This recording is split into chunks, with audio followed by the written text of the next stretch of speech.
നമസ്കാരം. ബി.ജെ.പിക്ക് മഹാരാഷ്ട്ര, ഹരിയാന, ഡൽഹി തുടങ്ങിയ നിയമസഭാ തെരഞ്ഞെടുപ്പുകളിൽ തുടരെയുള്ള തെരഞ്ഞെടുപ്പ് വിജയങ്ങൾ, മികച്ച രീതിയിലുള്ള വിജയം കൈവരിക്കാൻ സാധിക്കും. അതിശക്തമായിട്ടുള്ള രീതിയിലുള്ള ആരോപണങ്ങളൊക്കെ കൂടി നേരിടേണ്ടി വന്നിരിക്കുകയാണ്. തെരഞ്ഞെടുപ്പ് കമ്മീഷന്റെ വിശ്വാസ്യതയെ ചോദ്യം ചെയ്തുകൊണ്ടുള്ള ആരോപണങ്ങൾ, വിഷയങ്ങളൊക്കെ തന്നെ ഹരിയാനയിലും അതുപോലെ തന്നെ മഹാരാഷ്ട്രയിലും അതിരൂക്ഷമായിരുന്നു. ഈ വിഷയത്തിൽ രാജ്യത്തെ മുഖ്യ പ്രതിപക്ഷമായിട്ടുള്ള കോൺഗ്രസും മറ്റ് പ്രതിപക്ഷ പാർട്ടികളുമൊക്കെ തന്നെ കോടതിയെ സമീപിച്ചപ്പോൾ അവർക്ക് ലഭിച്ച മറുപടിയാകട്ടെ തൃപ്തികരമല്ല. സുപ്രീം കോടതി വളരെ കൃത്യമായി പറഞ്ഞത്, എങ്ങനെയാണ്, ഏത് അളവുകോലിൻ്റെ അടിസ്ഥാനത്തിലാണ് നിങ്ങൾ ഈ ഇലക്ട്രോണിക് വോട്ടിംഗ് മെഷീനെ തെറ്റിദ്ധരിക്കുന്നത് എന്നാണ്. നിങ്ങൾ വിജയിക്കുന്ന അല്ലെങ്കിൽ നിങ്ങൾക്ക് ആധിപത്യം ഉണ്ടാകുന്ന സംസ്ഥാനങ്ങളിൽ EVM കുറ്റമറ്റതാണെന്ന് വിശ്വസിക്കുകയും മറ്റുള്ളിടത്തൊക്കെ അല്ല എന്ന് പറയുന്നതും എന്ത് കണക്കിൻ്റെ അടിസ്ഥാനത്തിലാണെന്നാണ് കോടതി ചോദിച്ചത്. എന്നാൽ സർവ്വ രീതിയിലുള്ള കണക്കുകളും തെളിവുകളും പ്രതിപക്ഷം ഹാജരാക്കി. ഇനി സുപ്രീം കോടതിക്ക് എന്ത് ചോദിക്കാനാണ്? സുപ്രീം കോടതിയുടെ ചീഫ് ജസ്റ്റിസ് ആയിട്ടുള്ള ജസ്റ്റിസ് സഞ്ജീവ് ഖന്ന അധ്യക്ഷനായിട്ടുള്ള ബെഞ്ച് വീണ്ടും ഈ വിഷയം വളരെ നിർണായകമായി പരിഗണിക്കാനിരിക്കുകയാണ്. വാസ്തവത്തിൽ പ്രധാനമന്ത്രി നരേന്ദ്രമോദിക്ക് ഭീഷണിയായി മാറിയിരിക്കുകയാണ് ഇത്തരത്തിൽ അടിക്കടിയുള്ള പ്രതിപക്ഷത്തിൻ്റെ ഈ ഓരോ നീക്കമെന്ന് പറയുന്നത്.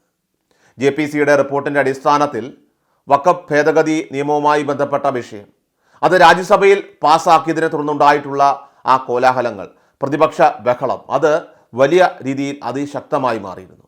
പ്രതിപക്ഷം അവരുടെ കർത്തവ്യം, അത് നിയമസഭാ തെരഞ്ഞെടുപ്പിൻ്റെ കാര്യങ്ങളിലായിരുന്നാലും ഇനി അതോടൊപ്പം തന്നെ അത് പാർലമെൻറ്റിനുള്ളിലായാലും പുറത്തായിരുന്നാലും വളരെ ക്രിയാത്മകമായി തന്നെ നടത്തുന്നത് BJPയുടെ സ്വസ്ഥത തന്നെ ഇപ്പോൾ നശിപ്പിച്ചിരിക്കുകയാണ്. ഏകാധിപത്യ ഭരണം എന്ന സ്വപ്നം, ആ രീതിയിൽ നരേന്ദ്രമോദിയെ സംബന്ധിച്ച് ആരെയും കൂസാതെ മുന്നോട്ട് പോകാമെന്നുള്ള ആ ഒരു വിചാരത്തെ വളരെ കൃത്യമായി തന്നെ പ്രതിപക്ഷ നേതാവ് രാഹുൽ ഗാന്ധി ഇപ്പോൾ ഒടിച്ചു മടക്കി കയ്യിൽ കൊടുത്തിരിക്കുകയാണ്.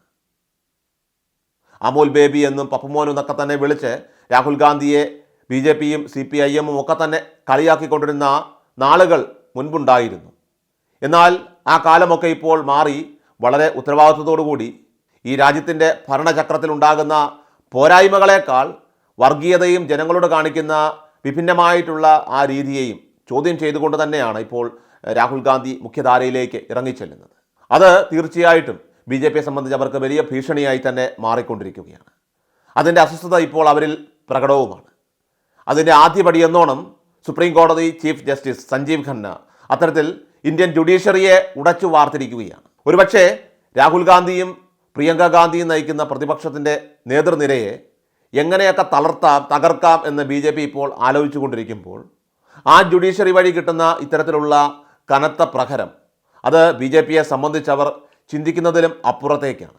1961 ഇലക്ഷൻ പ്രോസസ്സുമായി ബന്ധപ്പെട്ട വിഷയങ്ങളിൽ ഭേദഗതി വരുത്തി അതിൽ മുഖ്യ തെരഞ്ഞെടുപ്പ് കമ്മീഷനെ രക്ഷപ്പെടുത്താനുള്ള BJPയുടെ ശ്രമമായിരുന്നു ക്യാബിനറ്റിലൂടെ പാസ്സാക്കിയെടുത്തത്. എന്നാൽ സുപ്രീം കോടതി ചില കാര്യങ്ങളിൽ നിഷ്കർഷത പുലർത്തണമെന്ന് കർശനമായി തന്നെ വ്യക്തമാക്കിയപ്പോൾ അതിനകത്ത് പ്രധാനമായിട്ടും എടുത്തു പറഞ്ഞത് ചീഫ് ഇലക്ഷൻ കമ്മീഷൻ്റെ നിയമനവുമായി ബന്ധപ്പെട്ട വിഷയമാണ്.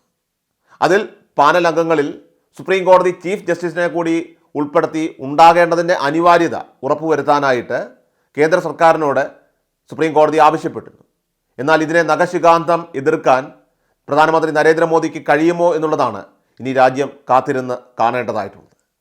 ജനാധിപത്യത്തിൻ്റെ കാവലായിട്ട് രാഹുൽ ഗാന്ധി എന്നും ഉണ്ടാകുമെന്ന് മോദിയെ ഓർമ്മപ്പെടുത്തുന്നതും ഈ കാര്യം നടപ്പിലാക്കാൻ വേണ്ടി ചീഫ് ജസ്റ്റിസിൻ്റെ ശ്രമം ഇപ്പോൾ മുറുകുന്നതും രണ്ട് വശത്തു നിന്നും ഇപ്പോൾ മോദിക്കും BJPക്കും കനത്ത പ്രഹരം തന്നെയാണ് ഉണ്ടാക്കുന്നത്.